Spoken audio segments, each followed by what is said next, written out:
Alright, this one says, find my body for me. The weather was so hot that it made it hard to breathe, and the cicadas want to stop chirping. The foreman in charge of construction to connect the building to the old found everything irritating in his opinion. It was a pointless project, but he wasn't going to complain since it was paid work. The sun blazed even hotter after lunch, and heat waves rose off the asphalt. The workers protested that it was too hot to work. The foreman was both jealous and spiteful of the brash attitude of the workers. However, he agreed it was too hot to work. The foreman ordered his workers to take a break. No progress was being made anyways, and if a worker happened to get heat stroke, it would just make matters worse. Everyone found a spot in the shade and slept soundly. Then something happened while everyone was in deep sleep. A loud cracking echoed around the campus. It sounded like scaffolding had crashed through the safety net. Still drowsy from their nap, the workers paid no attention to it and went back to sleep. It was a different matter to the foreman. If there was indeed a problem with the safety net, it would be his responsibility. He yelled at his workers to check out the safety net, but they pretended like they didn't hear him. Annoyed, the foreman realized that he had to check it out himself. The workers who were debating whether to get up or not were glad that the foreman had left without them. Suddenly, the foreman yelled and was cut off, leaving an eerie silence. The workers jumped up and rushed to the foreman. The foreman was frozen in shock, staring at a terrible sight. Where the scaffolding had fallen through the safety net was the body of a dead woman. The woman's corpse had no head. The foreman and the workers instantly recognized the dead woman as someone who worked in a local restaurant from the chopped stump of her neck. Dark red blood was spewing out, soaking into the ground. The foreman and the workers kept their mouths shut and moved quickly. It was the first time they had worked together so harmoniously. Despite searching everywhere, they could not find the missing head. In the end, they buried the body in cement and sent it to a waste facility. It seemed like they did a perfect job covering up what happened. No one would ever know what happened aside from themselves. For some reason, strange accidents kept happening after the incident. Workers were injured much more frequently than before. This slowed progress in construction, and rumors spread amongst the workers that there was a ghost on the site. The foreman fumed with anger and ordered his men to keep their mouths shut. Then a pulley fell from the fourth floor and crushed a worker to death while his body had been mangled by the pulley. His head was strangely unharmed. The foreman became terrified and decided to turn himself into the police. Even then, the rumors persisted that a floating head could sometimes be seen eventually. The construction was completed despite the slow progress. While the school reopened after the summer break, they were shocked to find the dead woman's head in the garden. They said the head looked as if it had just been cut off the body, despite the fact it had been out in the heat of the summer for weeks. Alright, so that was crazy as shit. So I wonder if we could end up finding that. Well, they did find the head, but not the body, right? The body's still buried. So I wonder if we could find it somehow.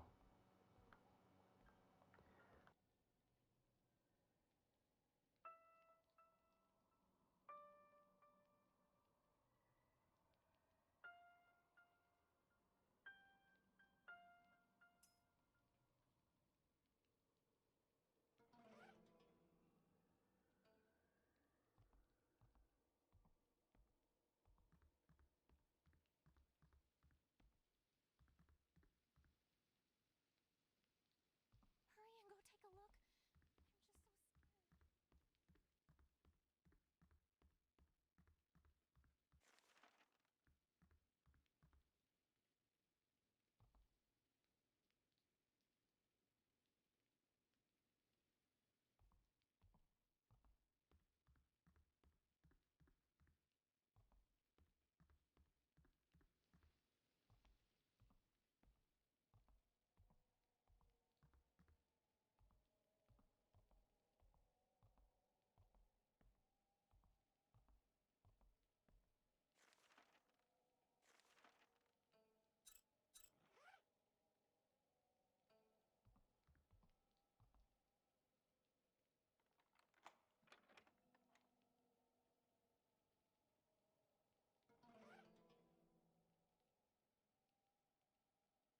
Hey, Jishan,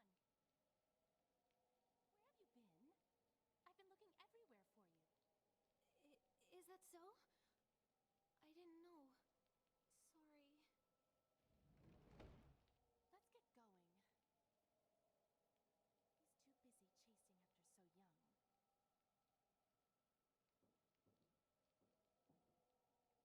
Sorry. Let's get going. He's too busy chasing after so young. Come on, what are you doing? Wouldn't it be smarter to stay together? Don't you get it? He doesn't care at all about us.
So I'm gonna assume we'll probably have to go back here later. Let's go back downstairs real quick and go put that painting together, and then we'll see what happens after that.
Alright, it says to Jiwoo and Kim, please forgive me for not saying goodbye in person before we're to leave, all because of a sick rumor. Should you hear a rumor around me, please do not pay attention to it. It's a story made up by people plotting against me. Once I leave, I'm sure you'll be bored because there will be no one left to entertain your ridiculous theories and ideas. For me, I'll be sad because there will be no one to understand my world of art. To ease the sadness of saying goodbye, I leave you a farewell gift. It's my painting of you holding your first art piece. I think you said you created the piece to hide something important, right? Anyways, I wish you good health and good luck in the future.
So I can see his light up there, so I'm pretty sure he's on the fourth floor, which is obviously good because we're down here.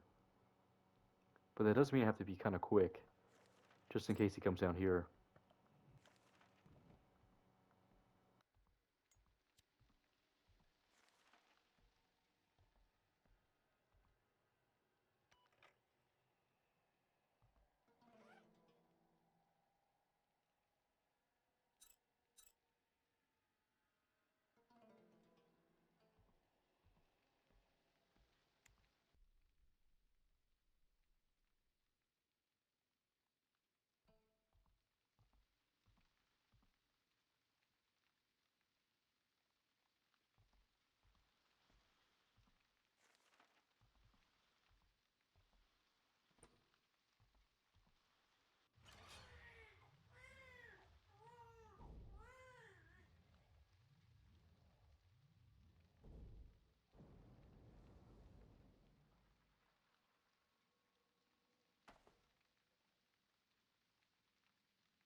Alright, so we have a big ass baby right there.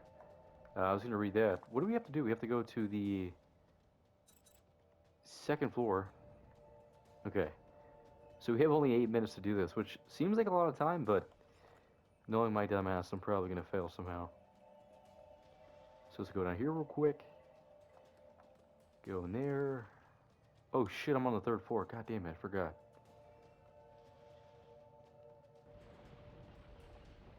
Alright, baby, calm down. Better bring you your mom.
Okay, so we finally did that.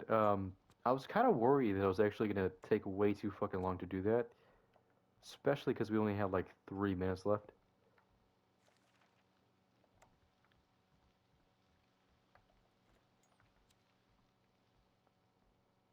It's kind of sad to be honest. I'm assuming she died and he was unborn, so it's actually pretty goddamn sad. Oh shit, we have another amulet now. Okay, so let's get out of here.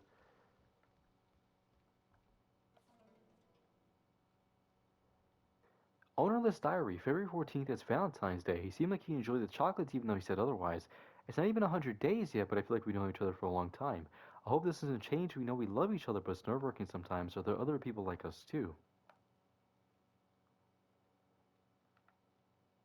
February 20th, I've caught a cold. I called him. Hearing him angry startled me, but also made me happy. It came off as awkwardly cute that someone like him who rarely shows emotion was worried about me, but is screaming, "Why the hell did you get sick?" The only way to express your concern. February 26th, I wonder if I got fat during the summer. I feel all bloated lately. He made fun of me for my weight gain. He didn't make it sound so bad.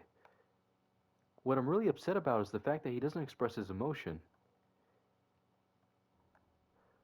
March 5th, everyone's getting used to the new term, but they all look happy. It's good seeing everyone again talking and laughing together, but it was impossible to see him when school started. We both knew we were busy because of the schoolwork, but it didn't stop me from missing him. Lately, I've been feeling sluggish. I think I didn't get enough exercise during the winter break. March 14th, White Day. All the kids were buzzing over Jen all day. I think her boyfriend snuck into the school last night to leave her a box of candy. Damn the girl, she's practically been glowing with glee all day. I know I shouldn't feel this way, but I feel annoyed at her. He didn't do anything for me. I was so sad I could die. March 20th. It's early for me to call it spring, I think. I'm down with the cold. My body's out of whack. I mean, I'm a senior after all, but still. I talked to him on the phone today. He said something about the duties as a student and whatnot. He meant that we need to take a break from seeing each other. I feel suddenly scared. I'm scared that I'll never see him again. April 4th was a sense of dread. I ran the pregnancy test. The result wasn't what I hoped it would be. Having a new life inside me was scary, but in a way it made me feel better. I'm worried about his reaction. Should I tell him? Maybe he will take more interest in me, but at the same time, wouldn't I be a burden to him? Alright, so last one, April 8th. His reaction was unexpectedly cold and scary. He even threatened that he'll never see me again if I didn't lose the baby.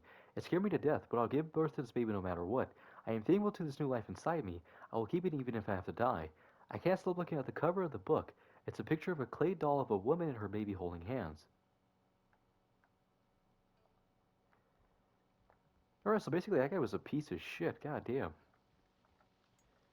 It's kind of sad because it happens in real life as well.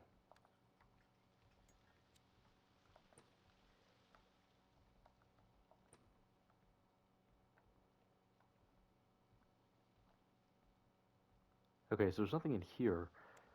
Let's just go downstairs real quick. And, I mean, I feel like I've covered a lot, honestly, so I think that should be it, right?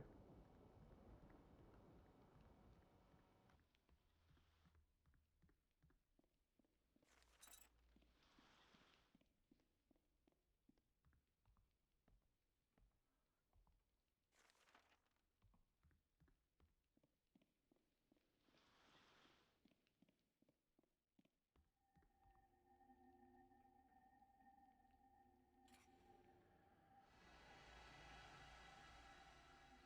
young!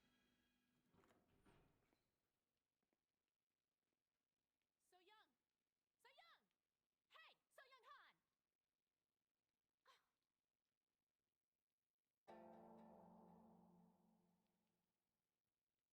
Hey! So young Han! She's ignoring me again. If you're still chasing after her, you need to snap out of it.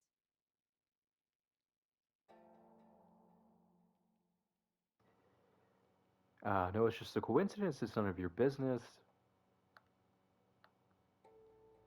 Really? Just a coincidence, huh? She runs around like she's possessed or something. This whole school feels like it's been possessed or haunted or something. Ugh.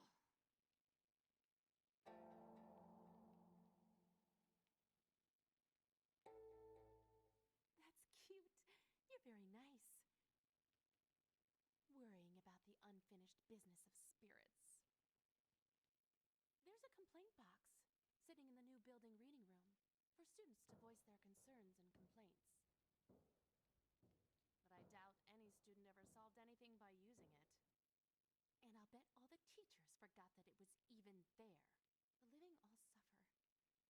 But don't you think the dead suffer more? Why does no one listen to the things I say? Hey there. Have you seen Ji-hyun?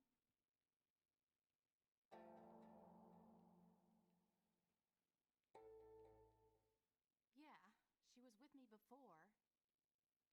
But when the building started to shake, she was so scared, she just ran off somewhere. She always makes people worry like that. She might be in the new building. Well, in any case, see you around.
there before us. We follow her, and all this freaky stuff just keeps happening to us. Doesn't it make sense then that she's up to something? I don't like the idea that she's the culprit either. But it's obvious. She's involved in everything that's happening. Do you know where we're going next? The rooftop, 4th floor. I saw her heading that way earlier. She must have something freaky going on up there, too. What's the problem? Don't tell me you still don't believe me.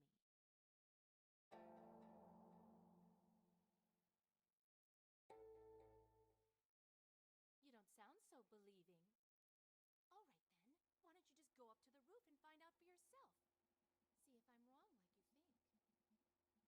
I have to go find Ji-hyun. Do what you want.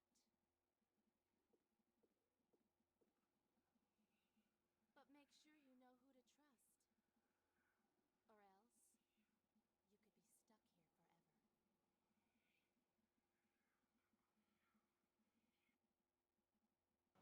else, you could be stuck here forever. I feel like I already know, like, I feel like I already have like a general idea of like the twist of this game, or the ending at least. And that kind of makes me curious for the second game, because there is a second one that came out, I think, like last year. So I'll probably check that out after this one.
플라톤 일의 서양 철학에서 이성이란 다른 동물과 구분되는 인간의 고유 능력으로 규정되었다. 계몽주의 이후에도 이성적 사고를 What the fuck is going on? Oh shit! 하지만 문제는 이런 고전적 해석에 반기를 들고 나섰다. 프랑스 장리코 연구소의 인지과학자인 댄스퍼버 박사와 펜실베니아 대학 이공학사 이성적 사고를